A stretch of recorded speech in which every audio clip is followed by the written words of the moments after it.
ناظرین اکرام، میرا نام محمد افضل قاسی ہے۔ صحت اور صفائی کے سلسلے میں اپنے مختلف ویڈیوز آپ حضرات کے سامنے پیش کی ہیں۔ آج اسی سلسلے کو آگے بڑھاتے ہیں۔ آج ہم بات کریں گے کہ چھینک کے آداب کیا ہے، کہ انسان کو جب چھینک آئے تو اسے کیا کرنا چاہیے۔ اکثر ایسا دیکھا گیا ہے کہ چھینک کے آداب لوگوں کو نہیں آتے، وہ اتنا زور سے چھینکتے ہیں جس سے اگر کوئی بچہ آس پاس بیٹھا ہو تو وہ رونے لگ جاتا ہے، ڈر جاتا ہے کہ کیا ہو گیا، اور محفل میں بھی وہ اچھا نہیں لگتا وہ انسان جو اتنی زور سے چھینکتا ہے اور اس کو اس کے آداب کا بھی پتہ نہیں ہوتا۔ اسلام ہمارا دین ہے، الحمدللہ اسلام نے ہمیں ایک ایک چیز سکھائی ہے کہ کس طرح ہم نے چھینکنا ہے، کس طرح ہم نے جمائی لینی ہے، کس طرح ہم نے سونا ہے، کس طرح ہم نے جاگنا ہے، کس طرح ہم نے بات کرنی، ہر چیز کے آداب اسلام نے ہمیں سکھایا ہے۔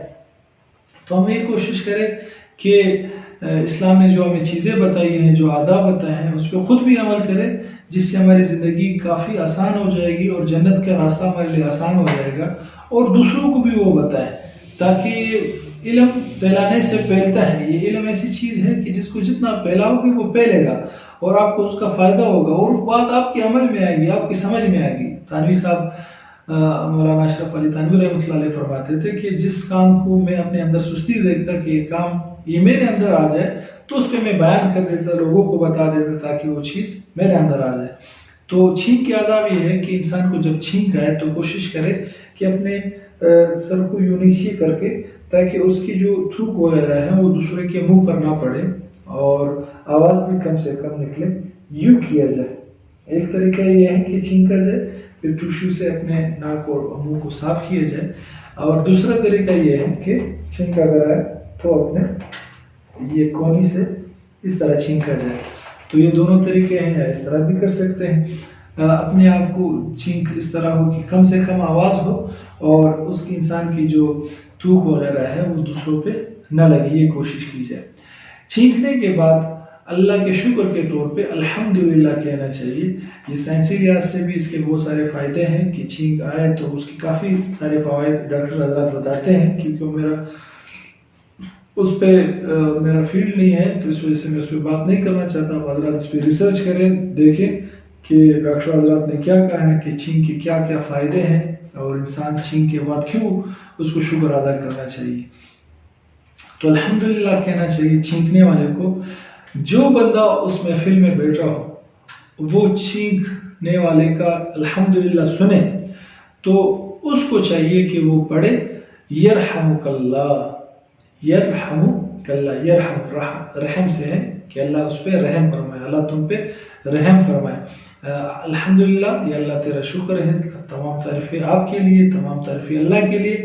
یرحمک اللہ کا مطلب ہے کہ اللہ آپ پر رحم فرمائے۔ اور جس نے چھینکا ہے، جس نے الحمدللہ کہا، تو وہ پھر دوبارہ کہے گا یہدیکم اللہ ویصلح بالکم، کہ اللہ آپ کو ہدایت نصیب فرمائے اور آپ کی حالت درست فرمائے اور اس کی اصلاح فرمائے۔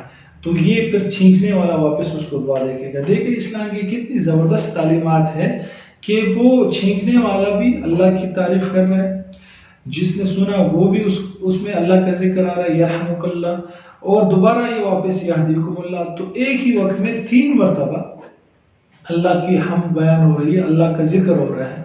تو اب اس طرح میں اللہ بھی یاد رہیں گے اور گناہوں سے بھی ہم محفوظ رہیں گے۔ جس محفل میں اللہ کا ذکر ہوگا تو اللہ پاک فرشتوں پر فخر کرتے ہیں کہ دیکھو یہ بندے میرا نام لے رہے ہیں۔ اور فرشتے، جیسے کہ آپ کو واقعہ معلوم ہے کہ فرشتوں نے کہا تھا کہ یہ تو زمین پہ جا کر فساد پھیلائیں گے۔ تو اس طرح میں یہ چھوٹے چھوٹے اعمال اور آداب ہم سمجھتے ہیں کہ معمولی سے ہیں، لیکن اس سے انسان کی پرسنالٹی، انسان کی شخصیت، اس کا کافی ایک امیج بنتا ہے لوگوں کی نگاہ میں۔ اگر ہم اس کا خیال رکھیں گے تو انشاءاللہ اللہ رب العزت ہمیں اس کا ثواب بھی دیں گے، اور امید ہے کہ انشاءاللہ اس سے لوگوں کو تکلیف ہی نہ ہوگی۔ اور اچھا مسلمان وہ ہے کہ جس کی زبان اور ہاتھ سے دوسرے مسلمان محفوظ رہے۔ تو کسی بھی ایکٹ سے انسان کو ایسا کوئی ایکٹ نہیں کرنا چاہیے جس سے دوسرے مسلمان کو تکلیف ہو۔ اللہ تعالیٰ ان باتوں پہ عمل کی توفیق عطا فرمائے۔ کوئی اچھی بات ہو تو اللہ کی طرف سے، کوئی غلط بات ہو تو میری نفس کی شرارت ہے، اللہ مجھے معاف فرمائے اور یہ بات آپ کے ذہن سے نکال دے۔ اگر کوئی غلط بات میں نے کی ہو، اچھی بات ہے تو آپ اس کو آگے شیئر کریں، آگے فارورڈ کریں، جہاں جہاں یہ بات پہنچے گی، جو جو اس پہ عمل کرے گا، جو جو اللہ کا ذکر کرے گا، مجھے بھی اس کا ثواب ملے گا اور آپ کو بھی اس کا ثواب ملے گا۔